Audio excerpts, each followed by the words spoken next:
የእግዚአብሔር ትዕግስቱ ባያልቅ ነው። እንደኛ ያለ አረመኔ ያለ፣ እንደኛ ያለ ክፉስ አለ። መጨካከናችን ልክ አልፏል። የድሃ ልጅ እንደ ዶሮ የሚታነቀው ለምንድን ነው? በገንዘብ ፍቅር ነው። እግዚአብሔር ያሳያችሁ፣ ክርስቶስ ያመልክታችሁ። ዛሬ ማታ በልተነው አሰር ለሚሆን እንጀራ የሰው ልጅ ታንቆ ይገደላል፣ ተገሎ አደባባይ ላይ ይጣላል። ለኛ የሚደረግልን ምህረት ምን አይነት ነው? ሰማያት ተከፍተው ዝናብ ማዝነማቸው የእግዚአብሔር ትዕግስቱ ባያልቅ ነው። እንደኛ ያለ አረመኔ ያለ፣ እንደኛ ያለ ክፉስ አለ።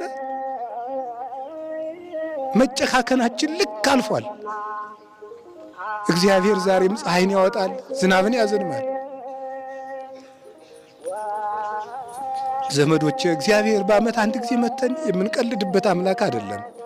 ምህረት ከሰው ልጆች ይፈልጋል። ምህረት ሳይኖረን ምህረት ልናገኝ አንችልም። ጨካኝ ሆነናል፣ እየተገዳደልን ነው። በገጠር ያላችሁት ሁሉ መስማት አለባችሁ። ክላሽ ይዞ ማስቀደስ አለ፣ ቅዳሴ አለ። ነፍስ የገደለባችሁ ሰው ቢኖር ያንን ነፍስ የገደለባችሁን ሰው ስለገደላችሁት የሞተው ሰውዬ ይመለሳል? አይመለስም። የሰው ያለህ ነው የሚያሰኝ። አምላክ የሞተለት ሰው ተናቀ።